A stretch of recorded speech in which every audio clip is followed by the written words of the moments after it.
The book of Enoch speaks of the Nephilim of the Old Testament and how angels lusted for power and how God unleashed the floodgates. Much of the Holy Bible, the story we know today, has carefully been sorted so it does not threaten the established belief system, but the Ethiopians have kept behind closed doors a more detailed Bible. The Ethiopian Orthodox Church does have the Book of Enoch as part of its Bible. The Ethiopians kept behind closed doors a more detailed Bible comprising of 88 books instead of the conventional 66 from the King James Version.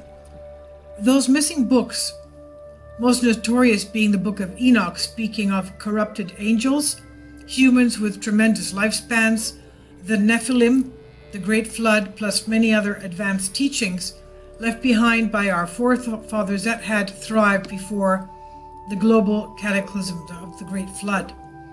So in case you haven't heard of Enoch, he was the great-great-grandfather of Noah.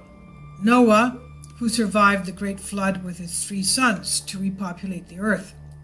So he was the great-great-grandfather of Noah, the righteous man, the man of good omen, that had made God's bidding and was spared the earthly demise.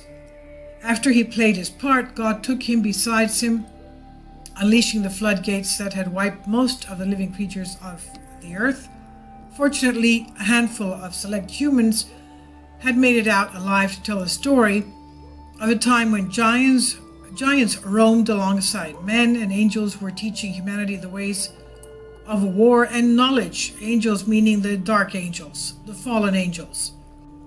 Modern scholars estimate the older sections of the book, mainly the Book of the Watchers, to date from about 300 BC, and the latest part, Book of the Parables, around the 1st century BC.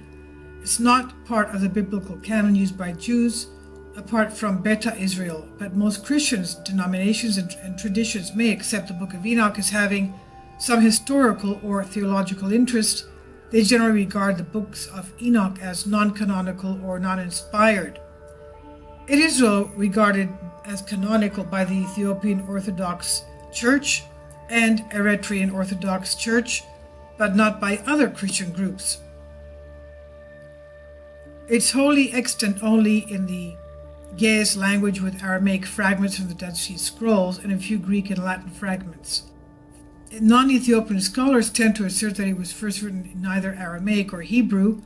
Ephremic Isaac suggests the Book of Enoch, like the Book of Daniel, was composed partially in Aramaic and partially in Hebrew. Authors of New Testament were familiar with the content of the story, and they were influenced by it. The contents of the book are: the first part of the Book of Enoch describes the fall of the Watchers, the angels who fathered the Nephilim. The remainder of the book describes Enoch's visits to heaven in the form of travels, visions, and dreams, and his revelations. The book consists of 5 quite distinct major sections. The first is the Book of the Watchers, 1 Enoch chapters 1 to 36. The second is the Book of the Parables of Enoch, 1 Enoch chapters 37 to 71. It's also called the Similitudes of Enoch. The third is the Astronomical Book, 1 Enoch 72 to 82, also called the Book of the Heavenly Luminaries. Fourth is the Book of Dream Visions, also called the Book of Dreams, 1 Enoch 83 to chapters 90. And the last is the Epistle of Enoch, chapters 91 to 108. Most scholars believe that these 5 sections were originally independent works with different dates of composition, themselves a product of much editorial arrangement, and were only later redacted into what we now call one Enoch. In Christianity, by the 4th century, the Book of Enoch was mostly excluded from Christian canons. It's now regarded as script by only the Ethiopian Church and the Eritrean, they're both Orthodox churches.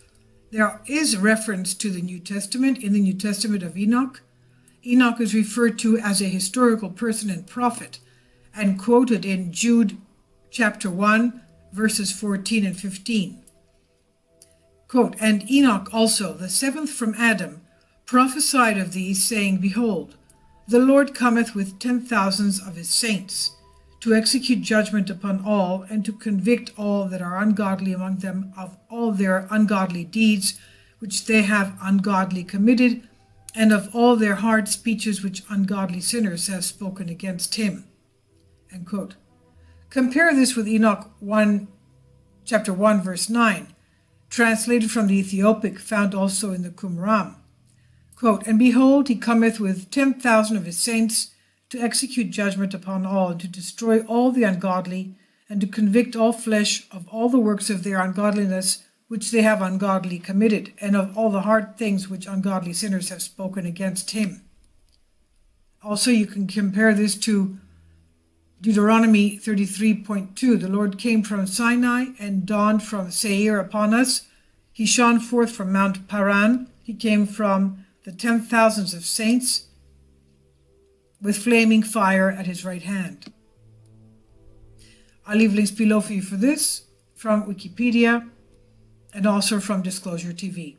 I will also leave a link for my video having to do with the Book of Enoch, the history of the Watchers and the Egregors, for your information.